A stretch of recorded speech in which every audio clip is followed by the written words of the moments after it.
Hi, everyone. This is your Cyberpath, the podcast that helps you get your first cybersecurity job. I'm Kip Boyle, and I'm an experienced hiring manager of cybersecurity professionals. If you want to give me feedback on the show, or if you want me to answer your question on a future episode, please visit the show page at anchor.fm/, your cyberpath. That's all one word. When you get there, just click on the message button and start talking. Well, today we're wrapping up the first week of the initial version of our masterclass, which I've talked about in previous episodes. It's called How to Get Your First Cybersecurity Job, as told by hiring managers. And on today's podcast episodes, I want to share with you some useful highlights from the first module. It was 4 lessons, and what we were focused on was choosing your first cybersecurity job by job title. Now, this is important because without a job title, you might spend a lot of time going to school or getting certifications as it occurs to you or as things seem, relevant. But but you might find out after spending a lot of time and energy doing that that your resume with all of your schooling and certifications and maybe even some work experience on a resume, a hiring manager might see your resume as unfocused, whereas a strong candidate is going to have a resume that is much more focused on this very specific job by title. Now the idea here is that you've got to make yourself useful on day one of joining a new cybersecurity team, especially if if this is your first cybersecurity job. Hiring managers want to see that you can come up to speed and be productive and contribute to the team as fast as possible. So that means you've got to present yourself as a strong candidate who has a very high chance of being able to do that.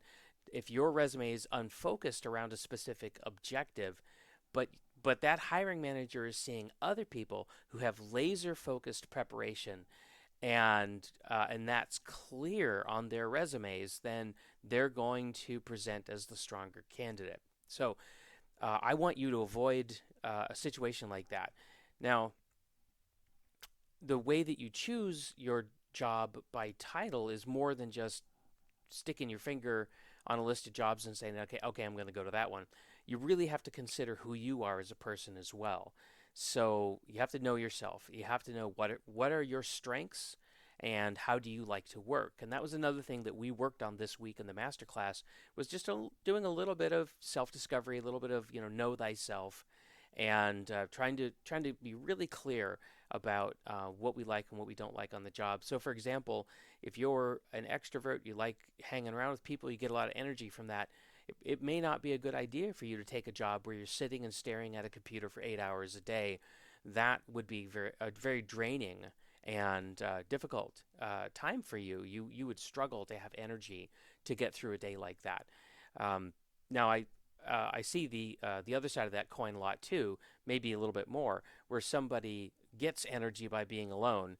They love their job sitting and typing alone on their computer, but then they get called off to go to meetings and to participate in other activities, high energy activities with other people, and that really drains them and really messes up their day the more that they do that.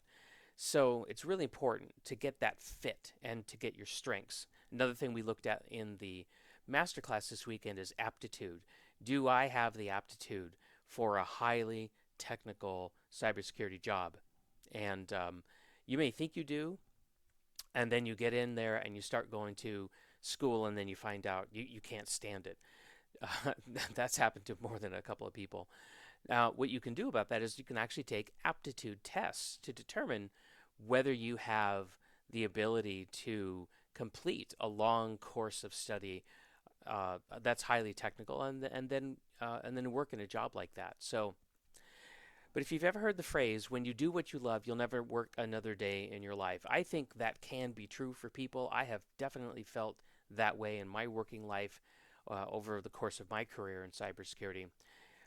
But again, let's get back to the point here, which is you need to pick the job that you want by job title. But here's an important thing a lot of people don't understand. There is no such thing as a single cybersecurity job. There are actually many different jobs in this career field that you need to understand what they are, and then you need to go through the process of figuring out which one's going to be the best fit for you.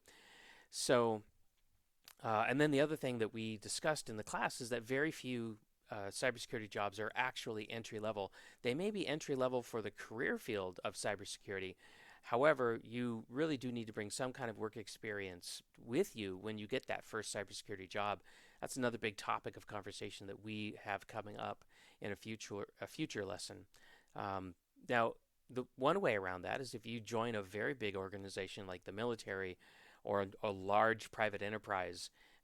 T-Mobile comes to mind because I know that they have a very formalized talent pipeline that you can get yourself into, and they'll do a lot of the training to get you ready to have a cybersecurity job, which is wonderful. But unless you do something like that, you're on your own in terms of getting experience.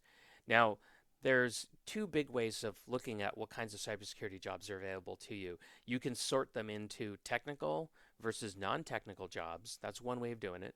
Another way is to think about what those jobs are all about. And so you could think about sorting them into builders, breakers, and defenders. Now, I've already done all this for you. You can actually see how these are all broken out if you go and get the mind map that I made for you, and it's very easy to get. You just go over to our Twitter feed, and our handle over there is @cyberpathmaker, and I've pinned that tweet to the top of our feed. So go ahead and go over and get that. It's @cyberpathmaker. But let's take a quick look at the builders, breakers, and defenders category. So builders do things like create new products. They code, they do software development, they might do hardware development. Builders also install products, commercial grade products, or maybe an open source project. They'll go and download it and install it, get it configured and running. And builders also implement new processes, which is not a very technical thing to do. So you can see that in this way of looking at cybersecurity jobs, the technical and the non-technical jobs can sit right next to each other. So that's what builders do. Breakers do things like penetration testing of networks and products. They can do vulnerability assessments, vulnerability demonstrations, or they might be an IT auditor. And defenders, the third job title, they might have job titles like Security Operations Center Analyst or a SOC Analyst. That's a very common one that you might hear.